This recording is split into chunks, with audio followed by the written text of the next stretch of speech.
Hoje eu quero apresentar a você um modelo a fim de lhe ajudar a compreender e a gerenciar a sua mente. Não é um princípio ou um dado científico rigoroso, mas se aproxima disso por ser um modelo de funcionamento simples. Mas antes disso, dá um like no vídeo e se inscreva no canal e ative o sininho para receber os nossos próximos conteúdos. Para mudar ou melhorar, deve-se reconhecer que nem sempre as coisas funcionam da maneira que você deseja. Porque você nem sempre é a pessoa que quer ser e nem sempre parece controlar suas emoções, seu pensamento e seus atos. Você precisa querer fazer algo a esse respeito e se dispor a aceitar a mudança. É crucial saber o que pode e o que não pode ser mudado.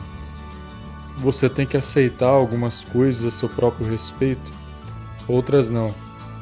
É crucial saber diferenciá-las. Por exemplo, você não tem como eliminar o impulso de comer e nem os sentimentos automáticos de pânico ou ansiedade que surgem quando há perigo ou estresse.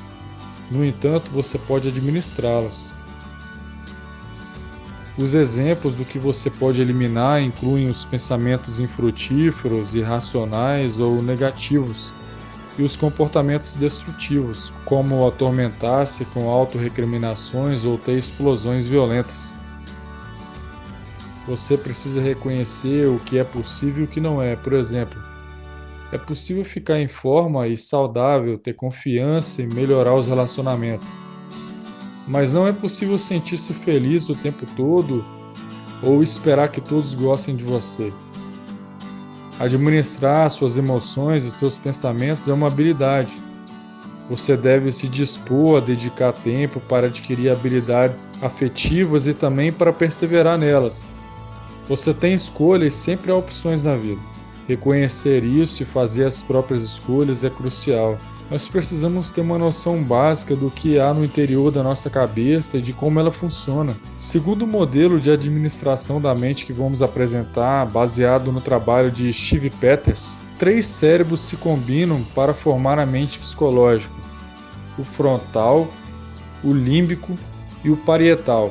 Lembre-se de que, em termos científicos, isso está longe de ser exato, porém nos dará um modelo operacional em que nos basearmos. Os 3 cérebros psicológicos do modelo que vamos discutir, o frontal, o límbico e o parietal, são chamados aqui metaforicamente de humano, chimpanzé e computador. O humano e o chimpanzé têm personalidades independentes, com projetos, maneiras de pensar e modos de funcionar diferentes. Existem literalmente 2 seres na sua cabeça. É importante entender que apenas um deles é você, o humano. O chimpanzé é a máquina emocional que todos possuímos. Pensa independentemente de nós e consegue tomar decisões. Proporciona pensamentos emocionais e sentimentos que podem ser muito construtivos ou muito destrutivos. Não é bom nem mal, é apenas um chimpanzé. O paradoxo do chimpanzé é que ele pode ser seu melhor amigo ou seu pior inimigo, ou as duas coisas ao mesmo tempo. Você é capaz de reconhecer a diferença entre o seu raciocínio de chimpanzé e o de humano sem ter nenhum conhecimento de ciência. Quantas vezes você falou consigo mesmo, tranquilizou-se ou travou batalhas em sua cabeça? É comum você ter ideias e sentimentos que não deseja ou até ter condutas que, na mesma hora, sabe que fugiram do seu comando. Então por que age assim? Como é possível que não tenha controle sobre seus pensamentos ou emoções e sobre os comportamentos que põe em prática? Como é possível que você seja 2 pessoas muito diferentes em momentos? Emoções tomam conta e você fica um tanto irracional, principalmente quando está com raiva ou em um momento de angústia. O sangue flui para seu chimpanzé. E de modo geral você diz que não é assim que quer ser e não deseja isso. A verdade é que seu chimpanzé, a máquina emocional, domina sua mente humana. Isso começa a explicar muitas coisas, tais como o motivo pelo qual você se preocupa, porque diz coisas no calor do momento e depois se arrepende. porque não consegue parar de comer ou até porque não faz exercícios quando de fato quer fazê-los, mas simplesmente não se mexe. Não é você quem faz essas coisas, é seu chimpanzé apoderando-se de você. Ter um chimpanzé é como ser dono de um cachorro. Você não é responsável pela natureza do animal, mas sim por administrá-lo e mantê-lo bem comportado. O chimpanzé que existe em sua cabeça é uma entidade independente. Nasceu junto com você, mas na verdade nada tem a ver com você como humano. É apenas uma parte da sua maquinaria. Por exemplo, ao nascer você recebeu certa cor de olhos. Não a escolheu, ela lhe foi atribuída. Estava nos seus genes.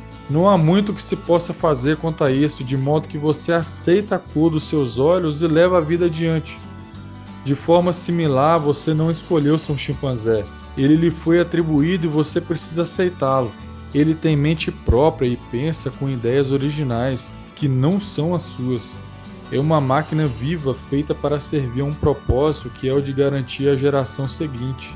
Ao longo dos anos, você, o humano, e seu chimpanzé, sua máquina de raciocínio emocional, entrarão em combate com frequência. A mente psicológica também tem uma área de armazenamento de ideias e comportamentos.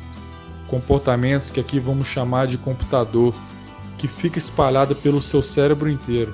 O computador armazena informações nele colocadas pelo chimpanzé ou pelo humano. Depois usa essas informações para você agir automaticamente com base nelas, ou ele serve como um ponto de referência. O humano, por outro lado, interpreta as informações examinando os fatos e estabelecendo a verdade. Feito isso, interpreta os acontecimentos de maneira racional, usando o raciocínio lógico, e cria um plano de ação baseado nele.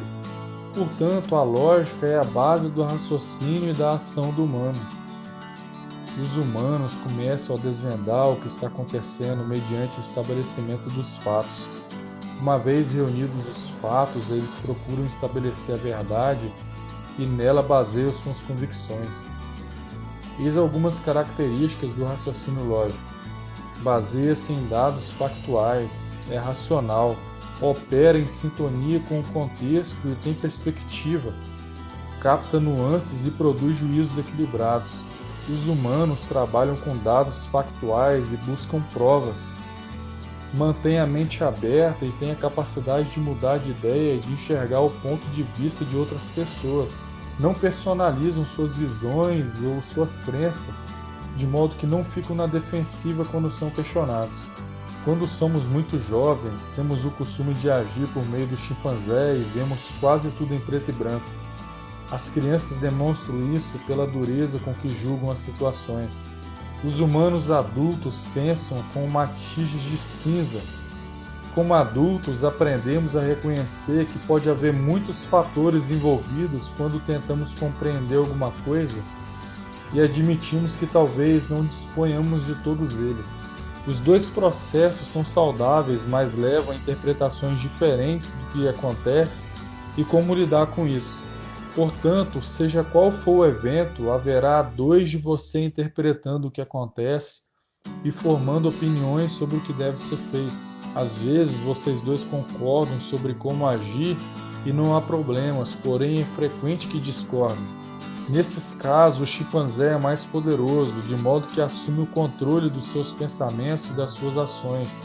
Entretanto, se você reconhecer o que está havendo e tiver estratégias para lidar com isso, obterá o controle do seu pensamento e conseguirá agir de maneira lógica. Uma das perguntas iniciais foi: por que às vezes eu sou tão irracional no meu modo de pensar?